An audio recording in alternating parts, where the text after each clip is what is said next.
Hi everyone. Today we are trying a little bit of a different style of doing Navi remotely. I'm trying it in a way that is trying to be the most similar to how we did it in the classroom. So what we're going to be doing is, at this point, you should have watched a little bit of review from what we learned last time and read through the text. Now, what I did in that document, I'll share my screen with you. What I did in the document that I shared with you is that I highlighted the psukim and the sections of psukim that I thought were the most important.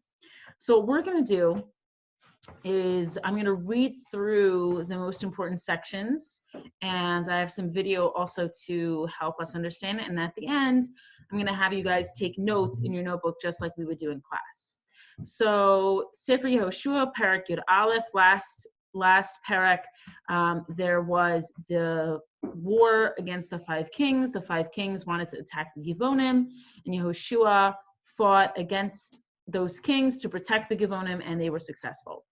So this Perek is really about another conquest. We see a little bit of similarities between last Perek, in which in this Perek we have one king who convinces other kings to fight against Yehoshua and Bnei Israel.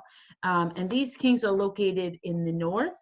The king that really gets all of this started is Yavin Melech Chatzor. Okay, Yavin Melech Chatzor. And he goes to Melech Madon, Melech Shimron, and Melech Achshaf. And he convinces them that they should team together against Bnei Israel. And they went out and they went to go fight against Bnei Israel with their horses and with their chariots.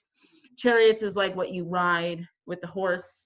And they went to go fight against Bnei Israel, El Mei Merom, at the waters of Merom. And Hashem says to Yehoshua, do not be afraid of them, for tomorrow at this time I will deliver them up all slain before Israel. You shall cripple their horses and burn their chariots with fire. So Hashem once again is encouraging Yehoshua, saying that I'm going to be with you. Don't be afraid. Okay, I know it's 4 armies against 1, but don't be afraid. I'm going to be with you. He gives him very clear instructions. Okay, he wants him to injure the horses and burn the chariots, this way to kind of stop them in their tracks. This is not right? Hashem doesn't want them to harm the horses just because, right? We have many laws in Judaism protecting the care of animals, but this is the way that they are going to defeat them.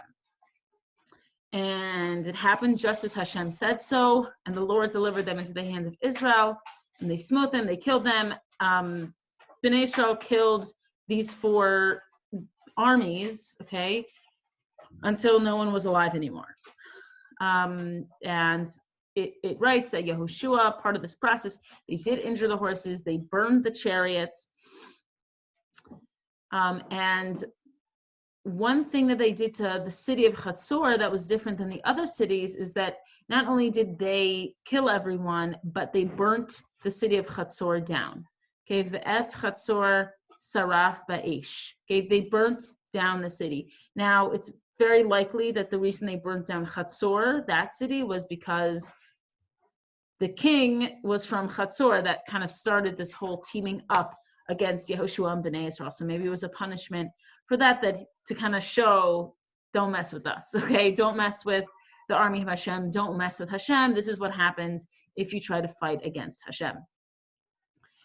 Something to point out is that they were able to keep the spoils of the city, of the cattle, and they were able to keep it for themselves. Right in the very beginning of our learning in Sefer Yehoshua, we learned that when they destroyed Yericho, they couldn't keep any of the spoils. But in this case, they were allowed to, right?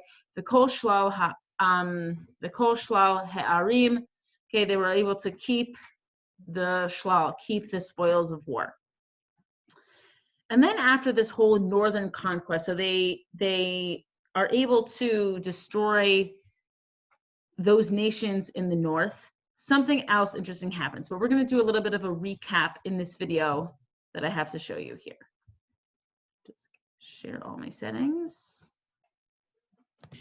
At this point, Yehoshua, in the 11th and 12th chapters, turns his attention to the northern... I'm playing this section of video for you. You have this This is the continuation of the YouTube video that you were sent already, just to illustrate what takes place, to show it to you on the map. Area of Eretz Israel, the northern kingdom. And here, the enemy nations that he confronts are led by a king by the name of Yavin from the nation of Chatzor. And Chatzor puts together a group of 3 other kingdoms, the kingdom of Madon, Shimron, and Achshaf, to join him in a battle against Yehoshua and the Jews to try to protect their kingdom. And this fight occurs in the center of that location near the waters of Merom. Merom is a very well-known city, especially around the time of Lag BaOmer, where some very significant events took place with Rabbi Shimon Bar Yochai. Just by the way, if you look at the top of your screen over here, this is Har Harmon, and Har Harmon to this day is a very popular winter resort area in Israel, and yet it's still mentioned right here back in the times of the Navi, showing you the connection between ancient Israel and modern Israel. It's a very important thing to be aware of. Anyways, there's this fight between Yehoshua and these 4 kings who form a coalition in the north. Yehoshua is successful in taking down all 4 of these kingdoms, and they are told to burn the city of Chatzor, which Yehoshua does. This is not the case with the city of Madon or Achshaf or Shimron, just the city of Chatzor, probably because the city of Chatzor, led by their king Yavin, were the ones who started this fight in the first place against Yehoshua. Okay, now we're going to go back to the text. That was just a summary of what I said. So now we're going to go back into the text, and something different happens after this conquering of the northern kingdoms. Continuing. Aha. Okay, so where does this section start here? Just looking at this text here. Where does it start? Okay, I'll start talking and I'm sure I'll find it. So the next section talks about how Yehoshua defeats the Anakim, these giants. Okay, here we go. Pasuk Chaf Aleph. And at that time, Yehoshua came and cut off the Anakim from the mountains, from Hebron, from Devir, from Anav, and from all the mountains of Judea, and from all the mountains of Israel. Yehoshua destroyed them completely with their cities. So it's talking about here how Yehoshua is going to destroy those areas. And in some areas, he did leave unconquered, meaning he did not conquer them, in Gaza, Gath, and Ashdod. You may recognize some of these names of cities from modern day Israel.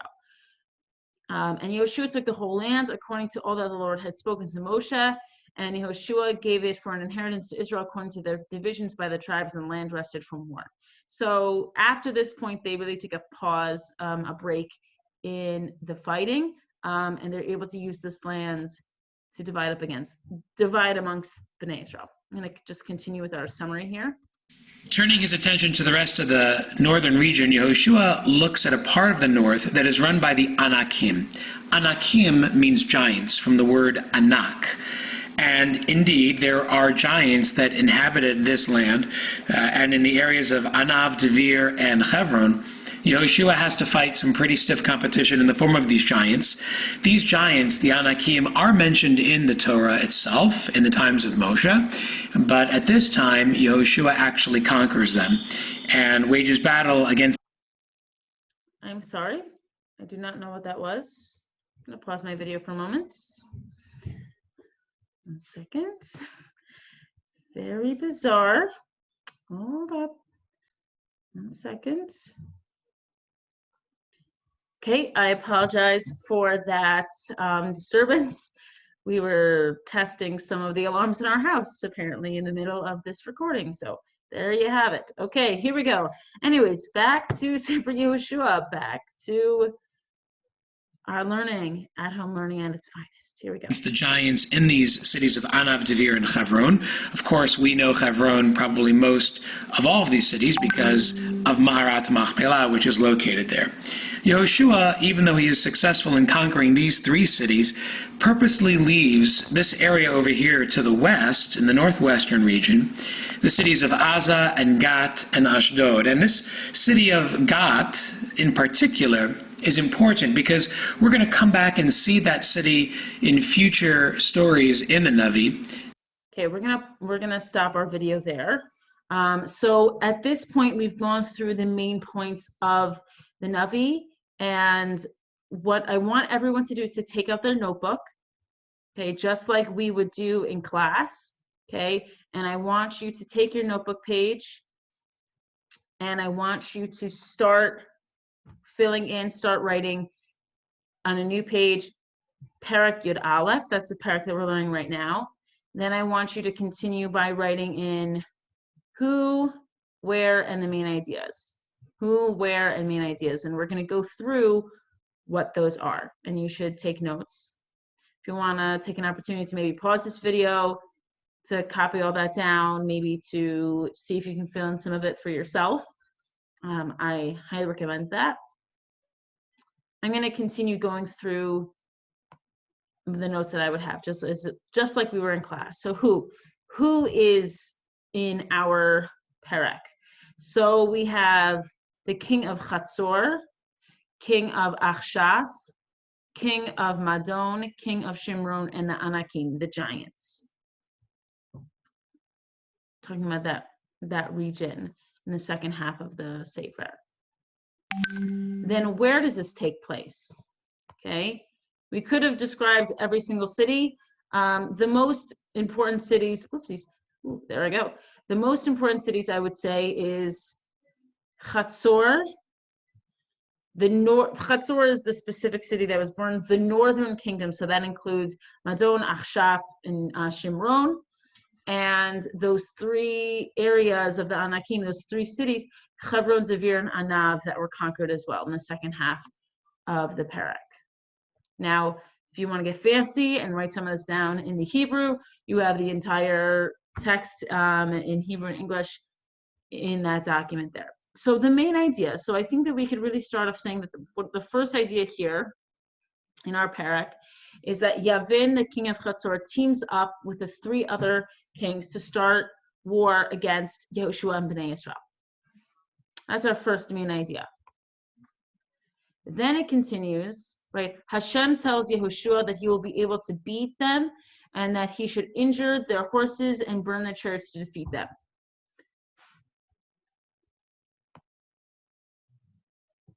Okay, so you should be taking all these notes down. If you need to pause the video at any point, please do so. Yehoshua wins and burns the city of Chatzor. He defeats all those Madon, Shimron, Chatzor, and Achshaf. And then the end of the Perek continues with Yehoshua fights against the Anakim giants and defeats the 3 regions, Hebron, Devir, and Anav. Okay, so now take as much time as you need to copy the notes. Okay, you can go backwards, you can pause, anything you need to. And next time that we have Navi, I'll tell you how we're going to move forward with the information that we learned today. Have a great day. Happy learning.